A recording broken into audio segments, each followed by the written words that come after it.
Welcome to Around the Valley. It is July 17th, 2012. We have some great guests today, and like always, I'll just let everyone introduce themselves. Hi, I'm Lucia Flores, and I'm a resident of Baldwin Park, and I also work in adult education. Hi, my name is Jamie Selridge. I'm the lead singer and frontwoman of Cross Keys from Whittier, California. Hi, how's it going? My name is Edward Chen. I'm with the 626 Night Market, and I deal with vendor management. Hi, everyone. I'm Wenli Jen. I'm a program director for Pacific Clinic's Asian Pacific Family Center in Rosemead, and I do consulting for education in college career and image consulting. Wow, that's really an interesting mix of people we have going on. So what's going on? Let's start with the 626 Night Market. And we had one in the past. There's another one coming up. Can you fill people in on the background of what that is? Yeah, definitely, Sean. So we had a night market about 2 months ago, and we're currently in the... And what's a night market? Night market's Asian cultural night market where everyone can kind of congregate at night and basically go around going for street vendor foods, and it's just a real good way to connect with people. And we're actually hosting another one on the 28th of July, about a week and a half from now. And some people might not be familiar with that, and you can correct me if I'm wrong, but I've always understood a night market to be kind of like an Asian culture thing where you go shopping at night and for food, and is that right? Well, yeah, I mean, from every culture, there's always different like markets. For example, we also have the bazaar that goes on, but yeah, it's a big thing in Asia. I mean, people go out there, they want to look for street foods. It's more convenient for them. Yeah, I've noticed your marketing last time had like some Chinese characters, right? Yeah, definitely. I mean, we marketed it as 66, yes, in Chinese, but it translates to night market. Cool. How do you say 66 in Mandarin? Is it Mandarin? Liu. Yeah, Leo. Leo. Yeah, that's cool. Nice. And so first walk us through the last night market. Did you go? No, I didn't go. Oh, okay. I went. So walk us through last time. So it is open to non-Asians. Wow. All friends and family welcome. Yeah, no, it's a good point because I think we're always trying to balance that cultural thing in the San Gabriel Valley where, is this an Asian thing? Is this a Latino thing? Like, everything is just a thing for everyone, right? But also culture exists, so how do we kind of express that and celebrate that and not be exclusive, but also, do what you want to do? So, yeah, so last time, for those of you who don't know, I'll tell you my experience at the night market, and then maybe you can tell me your experience, because I'm sure they're both interesting. So as we mentioned last week on Around the Valley, when I went to the night market, I realized there's a lot of traffic, right? And there was so much traffic that I had to park 25 minutes away from the event in Pasadena, and every business I walked past was full of people, completely full. And as I got closer to kind of like the epicenter of the event, I realized, this was really something serious. And nothing like this had ever happened before in Pasadena, as far as I know. And when I got there, I don't know how many hundreds or thousands of people. Did you guys do an official count?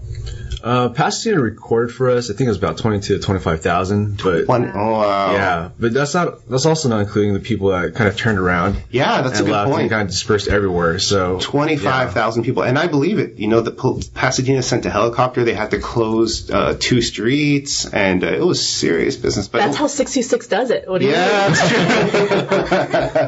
true. Anyway, so maybe walk me through what it was like on your end, the planning and staging end. When did you realize it was going to be such a successful event?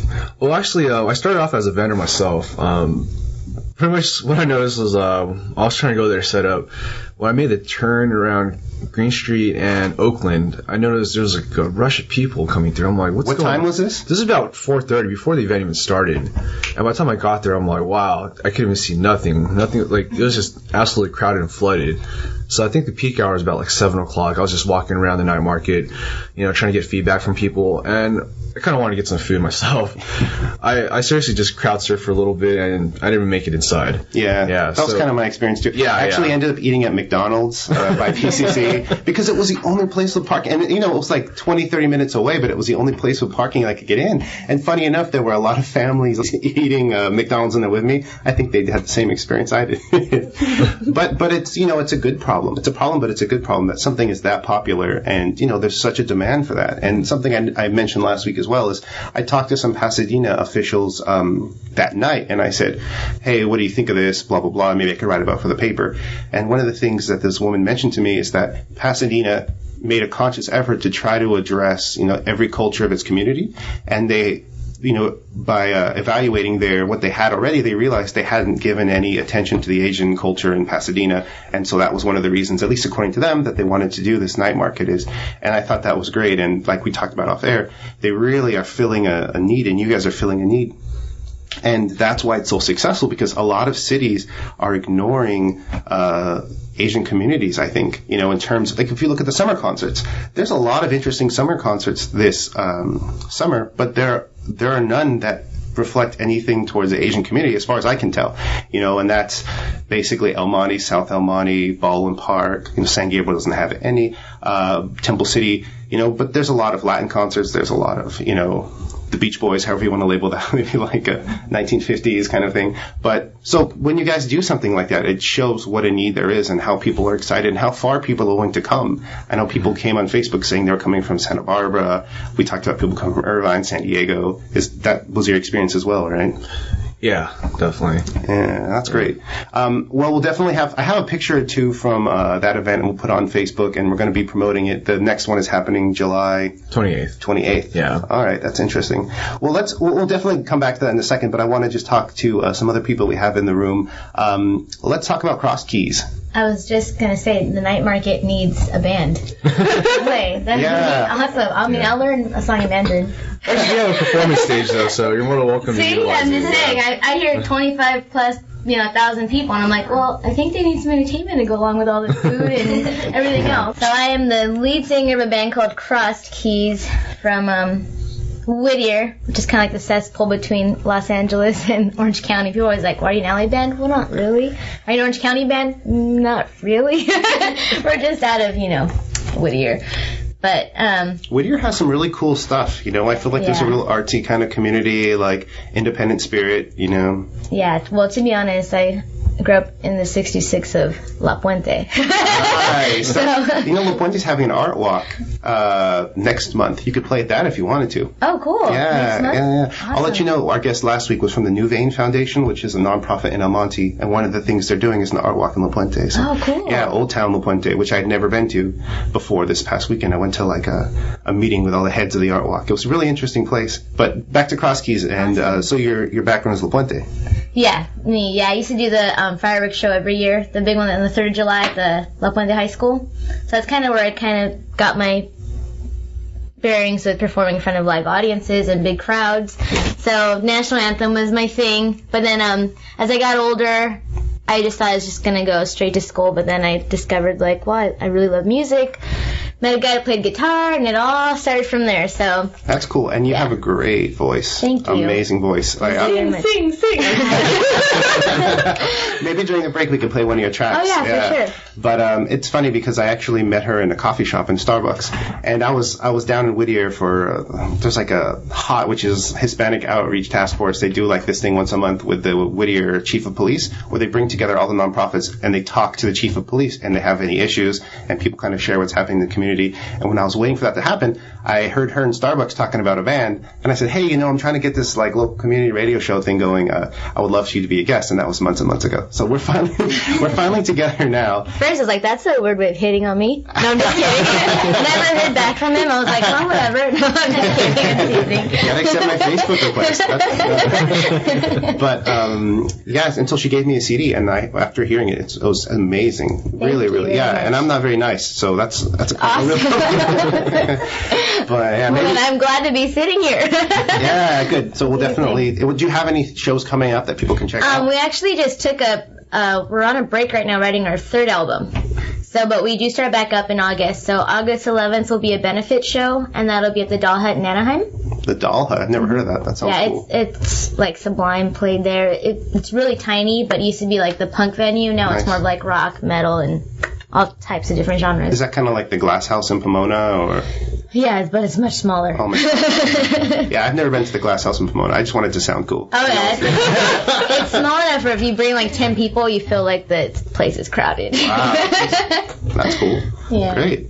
All right, Wenli, you're up. What's going on with you? Hello, I'm the instigator today, but anyway, nothing else is going on, but in August we have the LEAD program. It's the Leadership Education Advocacy Diversity Program, and it's actually 2 free seminars for high school kids, and it's really to promote leadership among all the youth. So that's one that's coming up, and then a couple of ones that I've been working with a lot of nonprofits is the Youth Summit, and that's something that I think I told a couple of the people that I know about it, and that comes up in February or maybe in March now, because we're trying to push to see what's the better date. Nice. Is that the one the Mid-Valley News reported on last time? Yes, that's the same cool. one. So we have a couple hundred kids who come out at 6th grade through 12th grade, and we typically would have about anywhere from 30 to 60 workshops at one time, and so they would go out. And then one of the great things that we've had is a youth showcase at the very end, and so the kids who learned some of the hip-hop dance or breakdancing, they get to perform that in front of the other kids on stage. Yeah, it was cool. I was actually there, and I got to see that. It was really nice. It was in Monterey Park this past year. This one is in Rosemead. So it's going to be at Garvey School. Oh, nice. Yeah, it's like the borderline, actually, right? Like the border of Monterey Park and Rosemead. Nice. Yeah, it was cool. They teach, correct me if I'm wrong, but this is how I've been selling it. They teach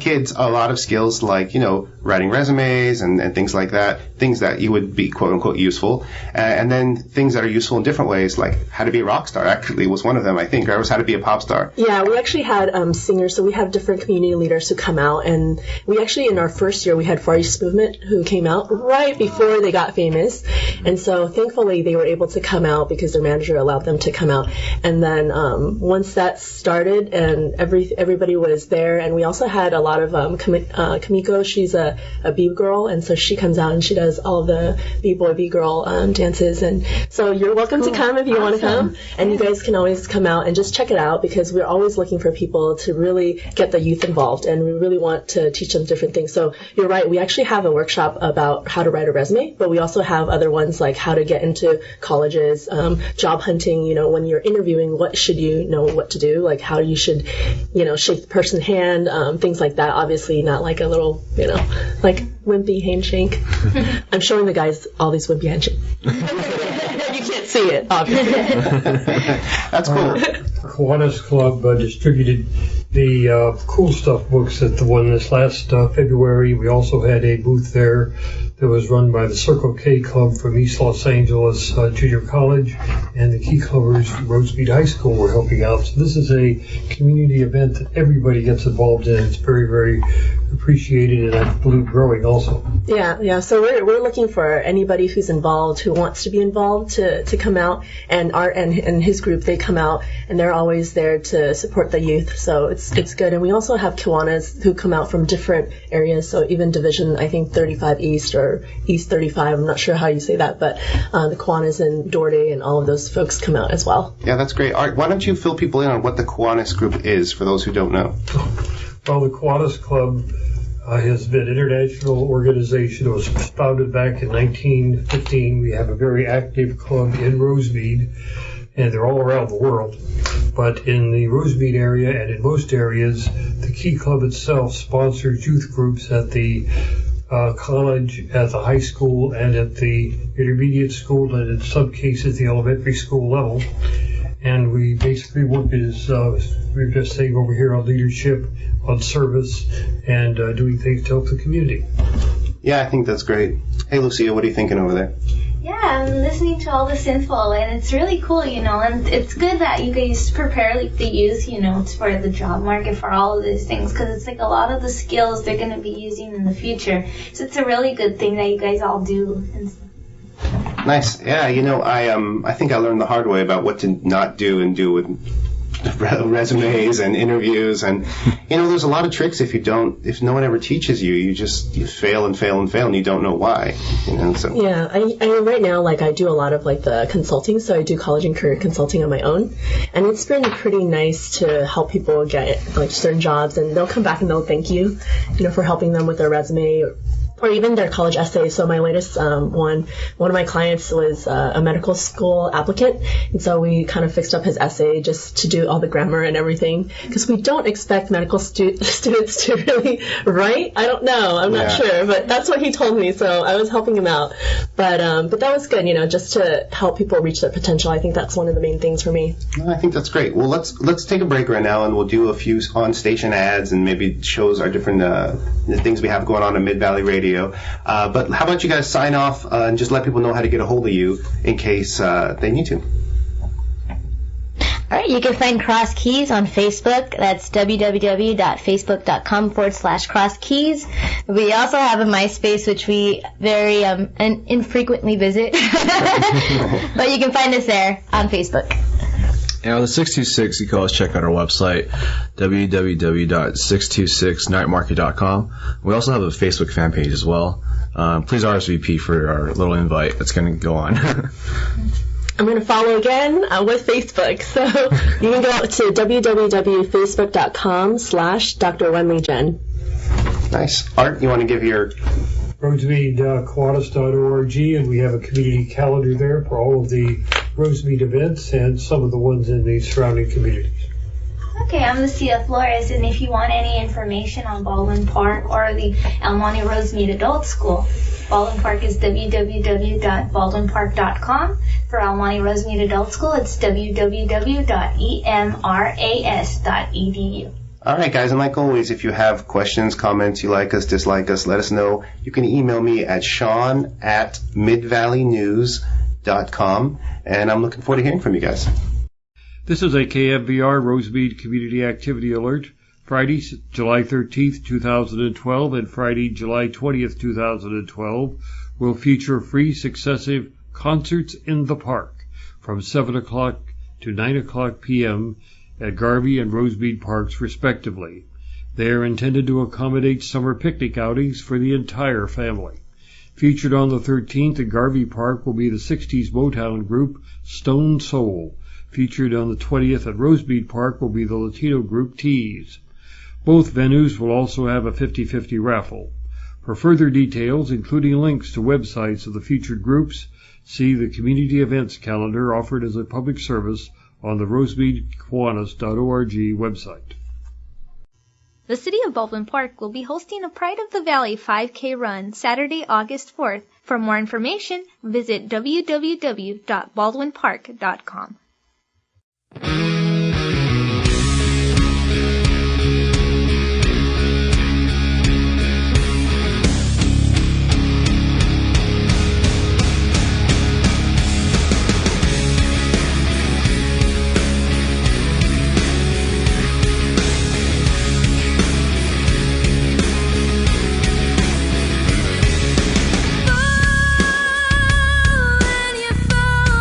you fall into me.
Welcome back to Around the Valley. It is July 17th. We just heard a track from Cross Keys. Can you tell us a little bit about what that was? Sure. It's off of our third soon-to-be album, so it's kind of like a 3-4 song EP that we're using to market ourselves. So we've been together for going on 8 years, and we've never sent anything to a record label. We've done everything independently and on our own. So this is the year that we're actually going to push everything and really try to. That's cool. You have such an amazing voice. How long have you been singing? Since I was 5. Yeah. And I won't say my age now. We'll keep that a secret. Yeah, no, that was really, really wonderful. And, thank you. Yeah, and again, they can check it out on Facebook, right? Cross Keys. Facebook. And iTunes. Everything's on iTunes. So. Oh, great. We were talking about something off the air. Wenli was mentioning, how did we get in that conversation? I was asking her about how long she's been in her organization. How long I've been working at Pacific Clinics. Okay, well, yeah, let's talk about Pacific Clinics first, and then maybe we'll dive into that conversation. Sure, absolutely. What is Pacific Clinics? Pacific Clinics is actually a mental behavioral health care agency, and they have over 77 sites. Wait, can you slow down? I'm already lost. I repeated this so many times that I'm saying this really fast. So, Pacific Clinics is a mental behavioral health care agency. So they actually provide, typically, most of the people, they always provide mental health care. But for us, it's slightly different. We're just one division, and that's located in Rosemead. So we actually then do all of the ones like in prevention. So I'm a program director for just like a small part of it, which is the substance abuse, gang prevention, child abuse part. Got it. And it's next to Taco Bell. It's next to Taco Bell. It used to be near Pizza Hut. Yeah, whenever I get hungry, I just walk over. The reason I bring that up is because it's one of those buildings that I've driven by my whole life, actually, because, just because I have. And I'd never noticed it until I started learning about different things like God Skills and different prevention programs you guys have. And when I tell people, it's kind of by the Taco Bell off Valley, kind of close to the Savannah. That cemetery is actually really fascinating, and I learned about it going to our meeting, Rosemead Kiwanis meeting. But that's a historic cemetery, and a lot of people don't know that. And they've put some money and time recently into putting historic signage up. And one of them, or at least a few of those gravestones, are Japanese. So that's kind of interesting, and they're older, so that's kind of cool. Another one was like a guy who was a cross-dresser 110 years ago, and that's supposedly very loved in the El Monte community. That's also kind of interesting. You've done your research. Yeah. I do get around the valley. Plug. Okay. Anyway, so we were talking more about cultural things. What were we mentioning before? I think we also talked about Got Skills. Tell us about Got Skills. Got Skills, it's our annual talent show that we have for youth, 12 to 18. And so they get to come out and perform. So they actually have to audition in March or April, and then they get onto the show. But what we really want to do is get them out on Friday night, because most of the time what we find out is what they're doing on Friday night, Saturday night, as you guys would probably assume or think, think is that they're probably at kickback parties, either drinking or whatnot. And so we want them to come out and do something productive with their time. So we're trying to pull out all the talent, and not only just in the 66 area, but just like countywide too. So we've actually had people from other counties come. We had some kids coming out from Fullerton, driving all the way just to audition in March, and they actually made it. I think they ended up as second place one year. Nice. I remember the slate. It was interesting, right? It was like dancers, singers. Yeah, it's a kind of like think of it as kind of like the America's Got Talent plus American Idol plus all of this other stuff. But the number one thing to know is that we actually came out before American Idol. What about Star Search? Yeah, you know what? Star Search is like one of those things that you watch when you're 5 years old and you're like, 1, 2, 3, 4, 5. Oh yeah, that guy. Hey, I watch Star Search, so I'm dating myself. Yeah, younger people need to Google Star Search. Yeah, you'll know that. Yeah. Wenli was mentioning that she also helps to bridge the intergenerational gaps between the old line and the newer people of the Asia Pacific community. And you were telling us a very interesting story about something that happened when you were over at a restaurant in Los Angeles. Oh, right. So one of the interesting things is I'm American born, so I was born in LA and I was raised in Alhambra.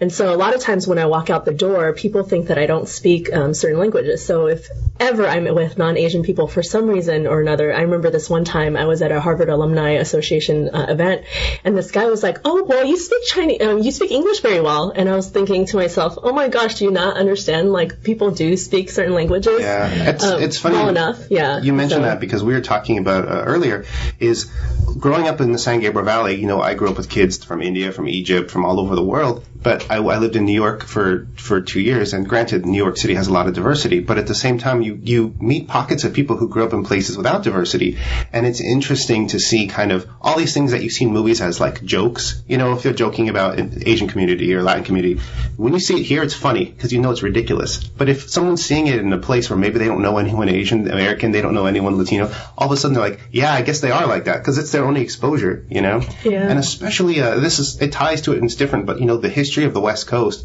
of the whole Southwest is kind of downgraded to a fourth grade element instead of American history of what it is, you know, and it's funny how America will embrace the British history of how that's a history of America, but the Spanish history, all these other elements that we have are kind of, you know, like again, a fourth grade subject instead of American history.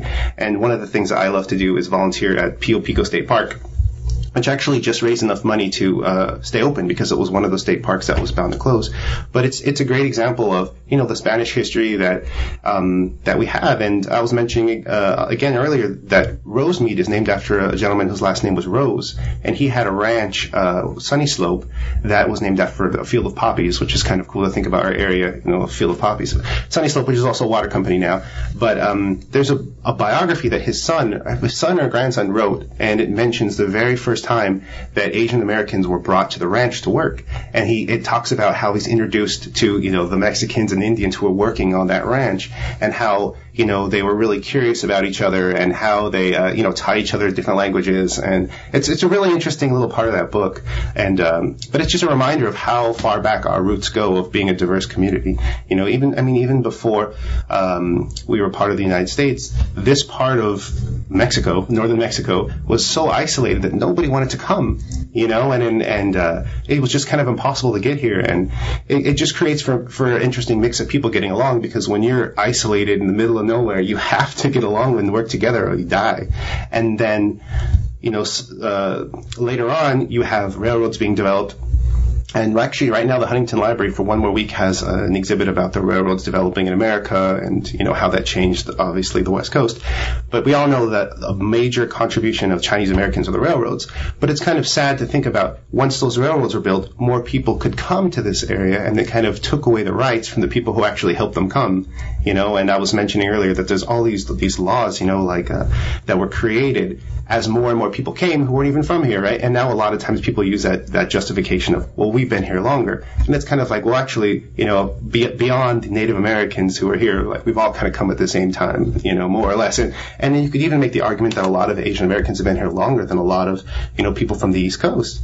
But that's just another topic for another day, I guess. Oh, actually, it ties into something. You know, the CACA, the Chinese American Citizens Alliance, which I mentioned last week, they started as an offshoot of that.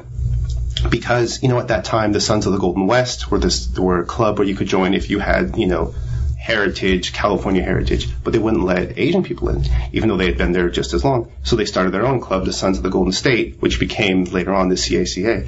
And if you go to those meetings, it's really wonderful, to meet, like you said, people who, I don't know, their whole mission is just to be treated the same as everyone else. And it's sad that I think that mission is still needed, but it is, because, you meet people who treat Asian Americans different. But then again, it's hard because I heard you say, anytime I meet a Westerner, they think this or that. And that's, it's similar, to think. I mean, technically I'm a Westerner, so I mean, like. That's a good point. That's a good point. Yeah, there you go, You did. But one of the things that is great that CACA has done with Judy Chu, who's a congresswoman, is that they finally got a statement of apology. Yes. And so that was really awesome to finally see that, because for Chinese Americans, they were the only ones who, in law, were the only ones who were not allowed to immigrate to the United States at one time or another. And there was a long period of time that they weren't until it was lifted. And so, for me, it's heartwarming to know that it finally happened in my lifetime. But I do think, correct, I think they issued a statement of regret. I don't think they've done the apology. So there still is a place to go. And, for people who don't know about the Chinese Exclusion Act, you obviously can read it on Wikipedia, and it's very complicated. But the bottom line is there was a temporary rule in 1880, 1882, I can't remember now, that, limited people from coming here. So it separated families, especially a lot of men were here who had built the railroads, and later on they're working in food packing industries or ranches, and they couldn't bring their wives over. So they ended up dying alone, because we're also existing at a time when Asians couldn't marry people who were considered Caucasian, right? Which actually at that time were Latinos and white people, so that's kind of interesting. Or people African American. So you have these rules that don't let them marry anyone, and so they basically die alone, and that whole history is wiped out. And there's actually letters from one of the people who worked at Santa Anita Ranch between, he was a Chinese American, and letters between his wife that have never been translated. So one of the things I want to do one day is raise money to translate those letters, because it would really be a window into the San Gabriel Valley, the Chinese Exclusion Act, and that was just really show a heartbreak, and you think about the way those letters got there is the gentleman, when he died, he left all his belongings to his landlords.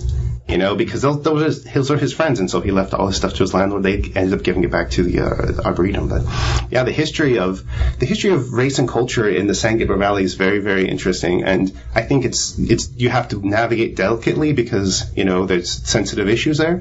For example, El Monte was a Southern sympathizer town. That's kind of what it's famous for. And when you look at their Wikipedia, it was called Lexington. It was called Lexington. Oh, I didn't know that. At one point.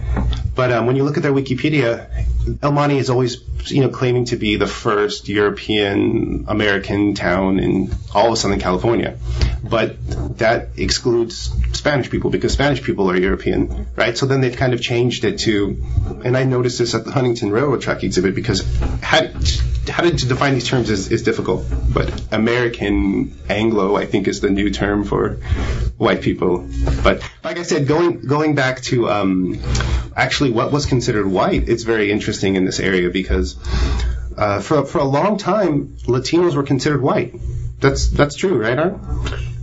For purposes of the difference between black, white, and Asian Pacific, yes. Yeah, and so, like when you talk to older Latinos, like I've talked to in San Gabriel Whittier, they say, yeah, we're Caucasian, right? And so it's interesting, because nowadays we get so caught up in what people are and what they are, and I know for surveys and census... Okay, great. I was going to throw in a caveat on that, though. Yeah.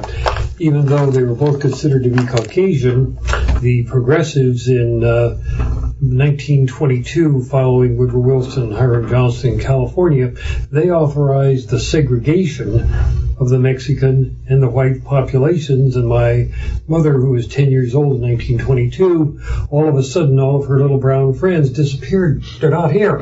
Where are they? Oh, they're at a school of their own now, her mother told her. Yeah. And it stayed that way until 1947.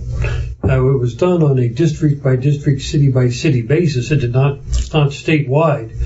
But it was a lawsuit in Orange County, one of the cities down there, that finally got the Supreme Court in California to throw that out in 1947. We had a period there of about 25 years when we had segregated Mexican white schools in many communities in this state. Wow, that's very interesting. I didn't know that. And so, we say, well, the brown and the whites are both Caucasians, but they tried to separate them. That's interesting. Yeah, and it gets so complicated. When it's like the caste system they had in Spain, As soon as you try to put people in these boxes, they don't fit. You have to create more boxes and more boxes. And I see it now in the census when I have to fill out, what I am. You end up checking all these random things, and you're just confused, You were mentioning earlier Pio Pico. Yeah.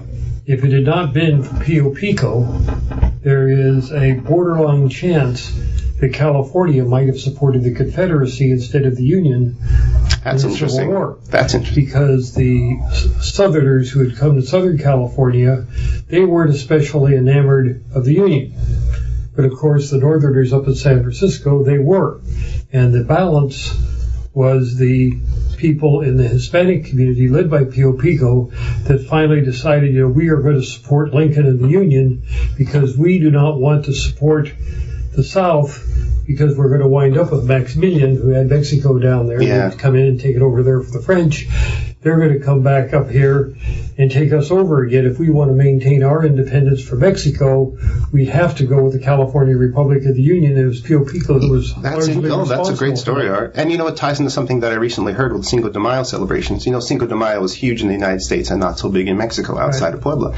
And this article, I think it's a professor at UCLA, was saying that the reason that is that very reason. It was one of the first battles that kind of settled the development of California of being, a northern or southern state. So, the U.S. was celebrating that, or California was celebrating that, we will be kind of a northern state and slavery's not going to be out here and yada yada. But so that's, at least according to the UCLA professor, why Cinco de Mayo was larger a celebration in the U.S. rather than Mexico.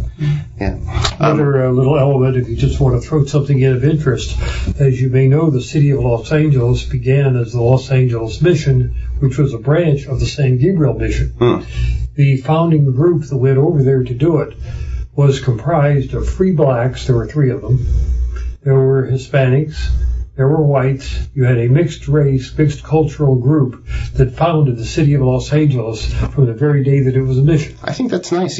People forget that diversity has always been here. Exactly. I know an African American was one of the first people that died in the Revolutionary War. I know, Christmas addicts. There were Chinese Americans who fought in the Civil War. There were Spanish-speaking troops that fought in the Civil War. And, another good story, and then we'll get back to our guests because they're more interesting than our history we could just sit down and talk about. But I know in 1930, around that time, there was a Filipino American who wanted to marry an Anglo girl, and because of the laws that existed in California at that time, they wouldn't allow him to, and so he went through this whole court case, basically trying to explain that because the 3 races at that time, I think, were Negro, Mongol, and Caucasian or something, right? Mongolian. So he was basically saying, I'm not Mongolian, I'm Malay or Malay. And so through the court, they decided, actually you are. And then they made new rules saying that Malays couldn't marry, Caucasians. So, they just added a new one. Yeah, Thank you for that. Exactly right. But it shows that, the diversity and the tension and, putting people in boxes is so difficult, but it's also what everyone does, and it's just something to be reminded of as we're dealing with so many languages and cultures that you really have to try to just, act how you would to anyone exactly the same, and just treat them as they treat you, respond that way. And some people are going to be jerky to you of any race, and some people are going to be interesting of any race, or if races even exist, right? Cultures, just everyone's different. People are people. Yeah. When I was a little boy, I was probably 12 years old at the time, I saw a very, I would say, significant ad in the Saturday Evening Post that some corporation had paid for. ECIDUJERP. A kid you jerk. Big bold letters. Underneath it, prejudice spelled backwards. Either way, it doesn't make sense. And I have remembered that ever since. That's great. Yeah, I like that. The kid you jerk doesn't make sense. Yeah, I think one of the things people don't realize, we do some of the trainings too with the youth, is there is a difference between when you say ethnicity, race, and culture. And you can have all kinds of culture. I grew up in the dance world, so there is a dance culture that I'm part of. And so it's not, culture alone is like a set of beliefs, right? right? So you can cut across all lines of race and ethnic boundaries, that we create. And everything is really socially constructed, to be very honest. I mean, everything is quite arbitrary. You bring up a case like that case where the Filipino American was talking about that, and then they create a new law. I mean, to be very honest, if we really wanted to, as a group of people and concerned citizens or whatnot, you can really change and revolutionize how you draw lines, no matter where you are. That's deep. Yeah, it's also true. That's what I was going to say about the whole, because I'm majoring in anthropology, and the whole part of it is like music as a culture in itself, because there's so much, even as cultures are divided, it's the same way in the music scene. Are you like a punk artist, a metal artist, a rock artist? Are you this, are you that? And everything's in a box. So then there's always this competition between groups, and it's always like labeling, oh, you're a musician, then you must be a drug addict or an alcoholic, or you must, do all this stuff, and that's kind of like the labeling that goes on. So it's like contemporary ethnography, where I've been in it for so long, and you're able to see, I mean, there's things within the industry that really puzzles me, but I'm like, I'm a part of this, and so many things confuse me. Like, why do people turn to drugs? And or you have very successful musicians that, just either they go one path where they totally uplift people and they give back to the community and they help people, and then the others that just go the opposite way. They're still making billions of dollars, but they choose differently. Why does that happen? And why it's kind of like bringing awareness to the people so that artists are kind of appreciated more. I think that a lot is a pressure of it. I mean, there's so much depression within the industry and so much abuse, and then just kind of bringing light to like what the music industry really is about and what really happens from a people perspective rather than just art. I think a lot of times when it comes down to it, you have to look at it at a human perspective level, where it's human development.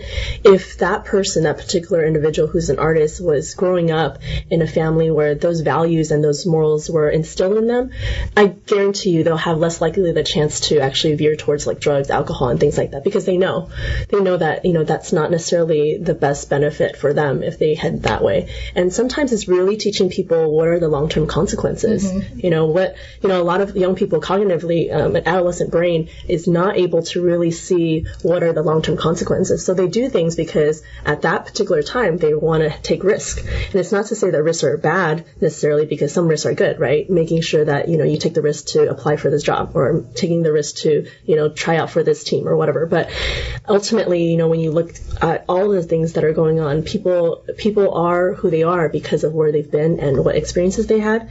So that's more of the reason why, like for me, it's important to work with the youth to make sure that they have all of these things. And even if it's not to say, telling them which way to go, it's just really giving them the tools so then they're a lot better knowing, what are the options. Anybody who doesn't have options, if you back them up in a corner, there's no way that they can find an out, and that's never a way that you want to approach anyone.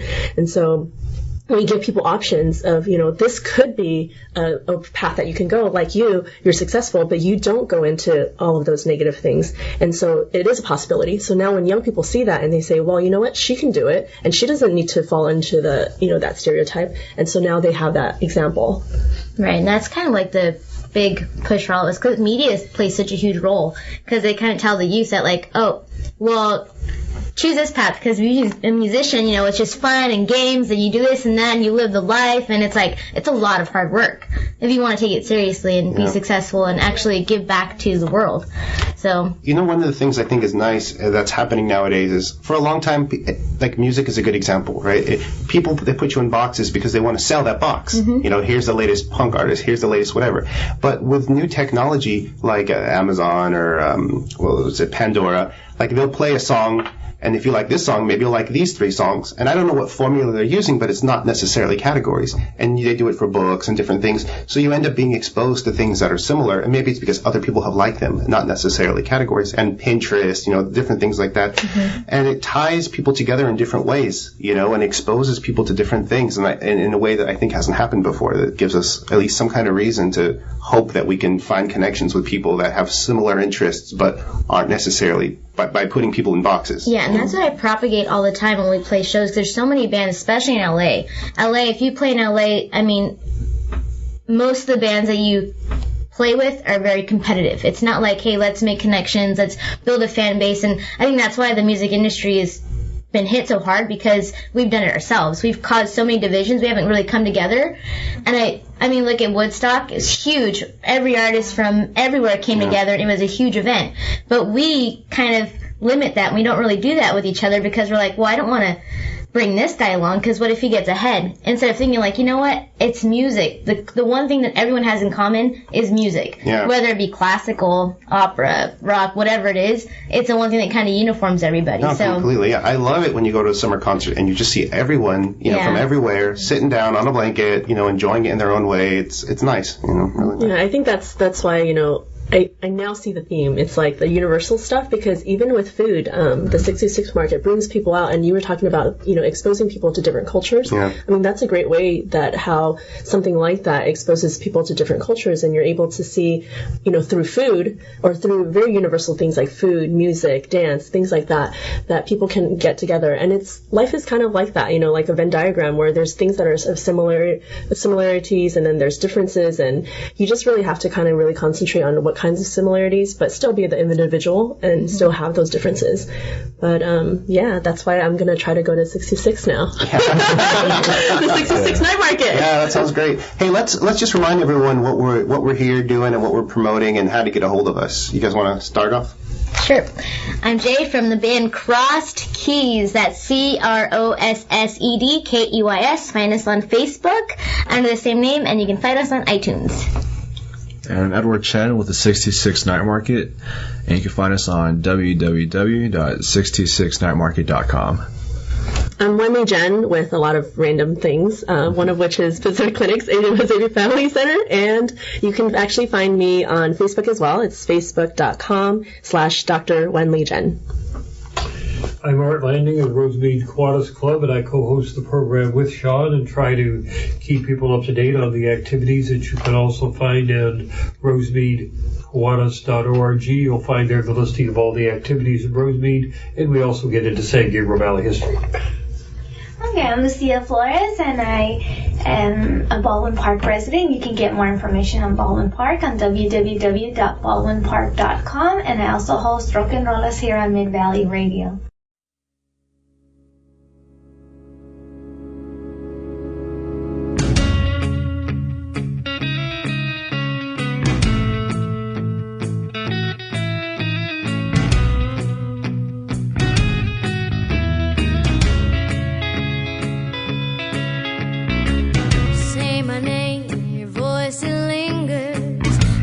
The sound with the tips of my fingers, and my heart trembles with the touch of your lips.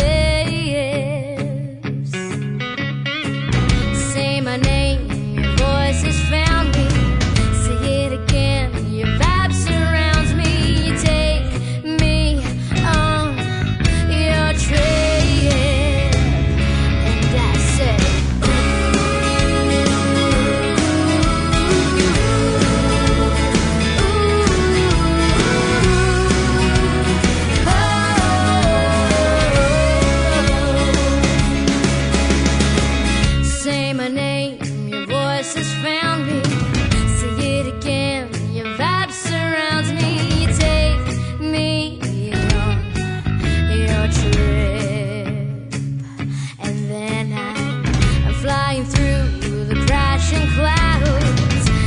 thunder as your voice surrounds. You tell me to come back home, and I say,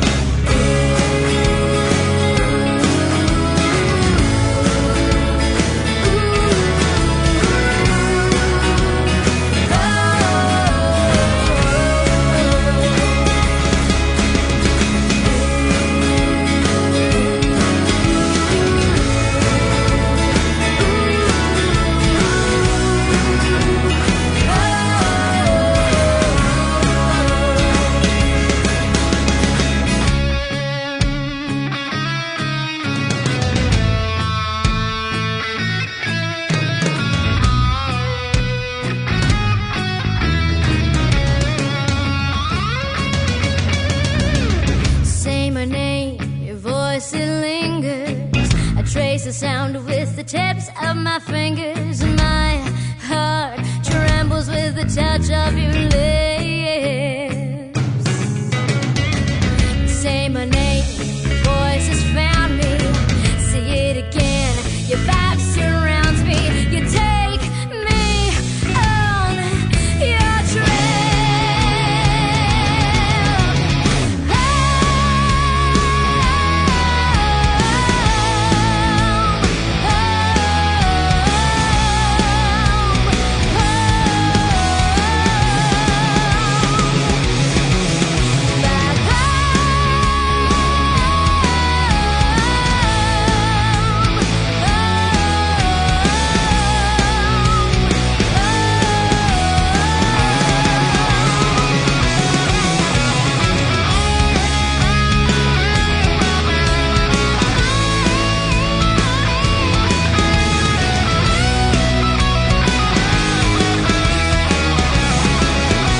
sound with the tips of my fingers. My heart trembles with the touch of your lips.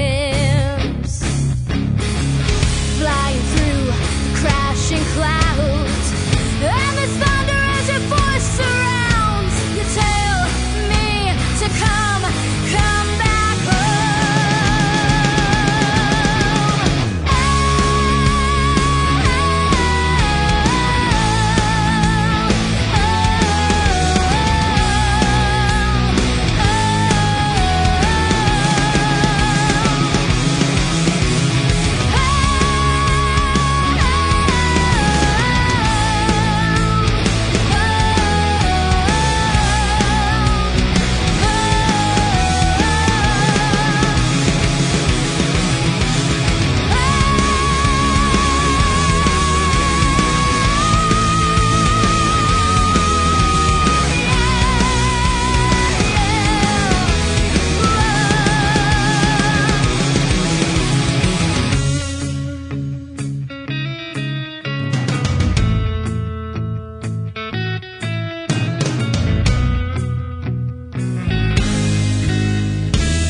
Welcome back to Around the Valley. It is July 17th. We just heard a track from Cross Keys. We have some great guests here. Hi, I'm Lucia Flores, and I host Rock and Rolas here on Mid-Valley Radio, and I'm also a resident of Baldwin Park. I'm Art Landing, contributing writer for the Mid-Valley News and KMPR with Sean. I'm also with the Rosemead Kiwanis Club, where we have the activities for Rosemead on rosemeadkiwanis.org. Hello, everybody. My name is Jamie Solridge. I am the lead singer and frontwoman of the band Crossed Keys out of Whittier, California. My name is Edward Chen. I do vendor management with the 626 Night Market. We're basically holding an event on July 28th, so hopefully everyone could come out and enjoy our next event. Hi, everyone. My name is Wenli Jen. I'm a program director for a local nonprofit called Pacific Clinics, Asian Pacific Family Center, and I also do college career image consulting. So what has everyone been up to? San Gabriel Valley, I love it because it's such an interesting place. You know, people always talk about California as the place you can go, skiing in one day, surfing in the other, though I've never met anyone who's actually done that. But I think San Gabriel Valley is the place where you could have dim sum, in the morning and then go horseback riding in the afternoon, followed by a free summer concert at night, which would be cool. And I will do that. And then you'll be able to say, someone who did that, right? I did 2 out of the 3 that you just said. Really? Same day? On the same day. Whoa, which 2 out of 3? This past Saturday. So actually, some really awesome things have always been happening in San Gabriel Valley. So in the morning, I wash my car. I name my car Bruce. It's my man friend. Nice. And afterwards, I went to dim sum and this local Which dim sum place? NBC. Which one's that one? The one on Atlantic. It's on Atlantic, and I don't even know what the cross street is, but it is in Monterey Park. Okay, it's not that giant one upstairs on. No, not okay. Ocean Star. Ocean Star. Okay. Yeah, the purple building. For people who don't know what dim sum is, it's It's my favorite. It's like Chinese American brunch. Yeah, Chinese American brunch, and it's like you order a lot of little things instead of like one meal. Everything like tapas. Yeah, it's like tapas exactly, and it's delicious. So that's cool. And then what did you do? Do you horseback ride? No, I didn't. That's the one thing I didn't do. I didn't horseback ride. But at nighttime, actually at Cal State LA, they had I got a free ticket for the ballet. It's a modern ballet that they had. It's really awesome. They had some modern ballet pieces, and one of them was Chanel, which I love because it's very sensual, very upbeat, but very different because they made ballet sexy. So that was pretty amazing. Nice. Yeah, that's funny. I went to a concert over the weekend in Arcadia. Arcadia has the California Philharmonic. It's been at the Arboretum historically, and for whatever reason they're not there anymore, and they're playing at the Santa Anita racetrack. And it was a great experience. They had a group there called The Association, and they play a lot of. They were kind of an oldies band, and you would recognize their songs. But before and after that, they had the symphony play, and it's beautiful. They have a little dome that they put up there. It kind of looks like the Hollywood Bowl in miniature, and you can bring your wine and you can have a really good time. So that was great. What else has everyone been up to in this area? Well, as you know, we monitor the activities in Rosemead, and just this morning I received a update on the list of activities at the Rosemead Public Library into the first part of August, and they are really hitting the children's activities heavy this summer. They have a magic show coming up.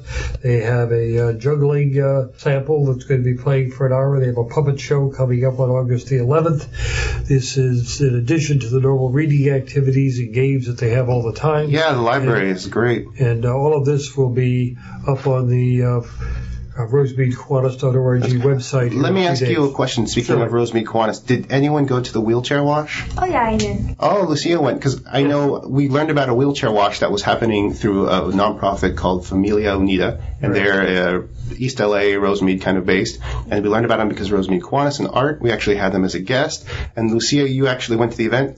Yeah, I have a cousin that's in a wheelchair, and I told him about it, and it was so funny because we were going to take access to go. Can you tell people what it was, what the event was? Yeah, the wheelchair wash, they were going to be, it was put on by Familia Unida. We had a guest, her name was Irma. Yeah, I actually saw her there, and she was so happy that I went. Irma Resendez, she's a Rosemead resident who founded the group. Okay, yeah, it was so nice. Like, right when you get in there, they had everything, like, set up. They did have a red carpet. I remember her saying they were going to have a red carpet for the people in wheelchairs when they go in there. And it was really cute. It was really nice. It was just really cute how they set everything up. But the thing was, we were going to take the access van there, and my cousin forgot to call the day before. So we took the train. So it was an adventure. You know, we went from Baldwin Park, the train station there. It's really nice. We went to Union Station. From there, we took the Gold Line to East LA, to the Civic Center. And, you know, they washed, they had the kids there, they were volunteering. I believe they were from the high school or the colleges. I'm not really sure. Rosemead High School Key Club was there in force. They also had other people from the East Los Angeles Key Club, I believe. Okay, those kids are so wonderful. They did a really good job. They were there with their buckets of water, their soap, they were scrubbing you know, and they left my cousin's wheelchair really, really nice, you know, and they had a big, long line. Oh, wow. And it was all free. Yeah, it's all free. The food was free. Did they give him his haircut and massage as well? Oh, he got a massage, but he didn't want a haircut. Yeah, it was weird because I didn't think they were going to have stuff like that available, you know, and he doesn't have movement from the neck down, so it was good for him, you know, to kind of get that little bit of, like, exercise. And the thing was, they had free food, they had good music, they had a banda over there, they had, I think it was a Juan Gabriel impersonator, they had just a lot of good things, and there's so many people there. It was really cool.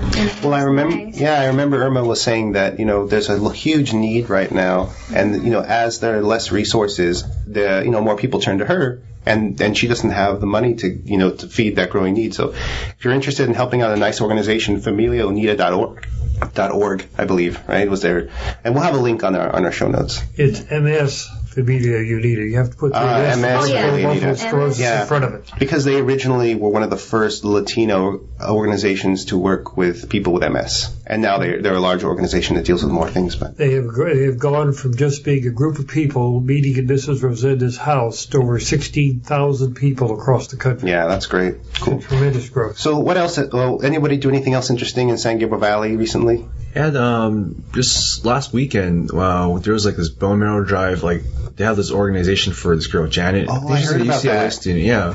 So they held this best dance crew out in Monterey Park, Barnes Park. Yeah. It was really cool. Yeah. July 14th. Yeah, I think July 14th. It was awesome because it's interesting. There's not too many Asian bone marrow registers, so it's kind of real hard for her to find like someone that matches up with her. And I think she recently just found a match. Oh, that's awesome. So it's really good. Yeah. So we kind of brought together this whole community to do like the swabs, and congratulations, Janet. Nice. And they had dance crews. I remember from Temple City, from a few other places. Oh, right? I think every San Gabriel Valley high school is out there. Oh, wow. Yeah, I think Arcadia, Temple City. There's even schools from like West Covina as well. Oh, cool. Came out. Yeah. And I saw a photo. There were a lot of people there. Yeah, I think, just based on the RSVP I saw on Facebook, I think it was like close to 500. Yeah, it looked like that in the photo. Do you know who won? Actually, I don't know. Nice. I kind of had to leave a little early, but other than that, it's interesting. That's great, yeah. I definitely wanted to report on that, but I couldn't make it. Yeah, but there's a really good organization, the one that Janet is part of, or that's helping her. It's A3M. They've been there forever. It's the Asian Marrow Matches group. And so that nonprofit has been doing really great work in a long time, trying to find matches for people. That's cool, and they're called A3M. A3M. What does that stand for? I don't know all the acronyms, but Asian American bone marrow matches. Okay, yeah. Something similar. But if you look on, the website or whatnot, they've been growing and they have different ethnic groups because they have to match it up with whatever groups that they have. So they have different task force too. Cool. What about you, Miss Kroskis? Well, to be honest, my cousins literally left yesterday night back to Shreveport, Louisiana. So the past 2 weeks I've been driving around everywhere doing things that I'm like, I kind of take this for granted, like, the beach. Yeah, no, it's true. Yeah. So that's kind of what I've been doing, the past couple of weeks. But other than that, working on our third album and getting back into business. Coolest thing we just did was we opened up for the Motels. I don't know if you guys remember who they are. The Motels? No, what do they sing? It's like I told you, only the lonely can play. I know that one, and I'm glad that I made her sing. Not really. My goodness, jeez. Yeah, I've always been a fan of them, so we got asked to open up for them, and I was like, yeah, that'd be awesome. Nice. Cool. So we talked about what we have going on personally with our bands, our organizations. Do you guys know of anything outside of your circle that's happening that people should know about? In 626? 626 or anywhere, What industry? Like what? Like, for example, I know there's tons of free summer concerts still, Yeah. And I think if you Google Mid-Valley News summer concerts, you can see the list that I put together. What else? I know there's a lot of free movies. Arcadia Mall is showing free movies outside. I need to put together a list of free movies happening. And South El Monte, I think, is showing some kids' movies this week. So we'll put some links up there. Anything else like that?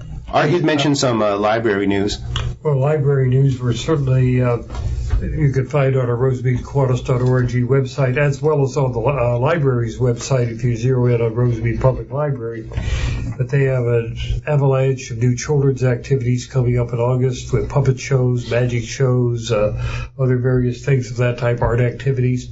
There is also the Lights Out, or Lights On After School. What's the right name of it, Wenli? I can't think of it. I don't remember what the... We're going to be doing it at Rosemead Connections here at the end of this month, for the first part of August. It is a project between the Sheriff's Department and the city, and it is basically celebrating the anti-drug and anti-crime efforts that have been made across the country. That's going to be a city event coming up in the early part of August. Well, that's good. I know... Rosemead has that group. It's called Rosemead Connections. Yeah. So that's the one that he was referring to. Basically, it's a compilation of a lot of people in the community. So it's like police officers, probation officers, city park and rec, nonprofits, churches, temples, and they all get together monthly at the last Thursday night to meet at 6 o'clock at the Public Safety Center, and they just really talk about different issues like, how are we going to curb crime or drug use or things like that. So I think that's great. It's actually funny. This is the first week I kind of didn't explain Rosemead Connections. I was hoping you would. Yeah, it's a great group. I've never gone, but I've heard a lot of good things, and that's really what it comes down to. Is I know Art's a big proponent of communities kind of solving their own issues, and that's definitely a solution. It's very helpful. And speaking of, I know I'm from San Gabriel, and I know La Casa and Asian Youth Center are two nonprofits who are teamed together for July for a food drive. So that's kind of nice, because food banks, for people who don't know, they basically just give food to people who need it for free. And that need has grown as the economy and different things have gone down. But resources for those food banks has also gone down. And so they're just turning the community and just basically giving people boxes and say, hey, if you can collect for us, that'd be great, because you can give it back to us and we'll give it out to the people. So that's going on. And you can look, Asian Youth Center and La Casa are both good nonprofits. And there's another one too for people who are struggling. There's the San Gabriel Valley Homelessness Consortium, and they work primarily to see if they can support anybody who's in the neighborhood. We have a lot of, in our center, we have a lot of people who are always teetering on, kind of if they're going to stay or get evicted and things like that. So we always, kind of connect them and link them to that group too. Is that the group that Scott Chamberlain works with? I'm not sure, but I work with Lisa for the San Gabriel Valley Consortium on Homelessness. Cool. Yeah, that's great. That's a great little list. Well, I think it's come about to that time where we have to say goodbye. I know, it's very sad. Again, if anyone's listening and want to say something good, something bad, Sean at midvalleynews.com. That's SEAN. That's the Irish version of John. And Juan is also the Spanish version of. Somebody called me Juan John Sean the other day. I was like, yeah, third time you got it right. So Sean at midvalleynews.com. You guys want to sign off and again just give people a way to get a hold of you? This is Wenli Jen again, and you can find me on Facebook.com/Dr. Wenli Jen, WenliJen. Thank you once again, Sean, for having us. My name is Edward Chen with the 626 Night Market, and you can find us on www.626nightmarket.com. All right, it's been fun at All Around the Valley. So check us out on Facebook. That's www.facebook.com/Crossed Keys. That's CROSSEDKEYS. Art Landing, Rosemead Kiwanis at rosemeadkiwanis.org. Lucia Flores on Rock and Rolas, midvalleyradio.net, and I'm a resident of Baldwin Park. You can get more information on Baldwin Park on www.baldwinpark.com. Well, again, thanks for joining us, everyone. And every week it's inspiring to talk to people who are doing interesting and amazing things in the San Gabriel Valley. And we look forward to your events and shows and happenings. And thanks for coming over and sharing that with us. Awesome. Thank you. Thank you. Thank you.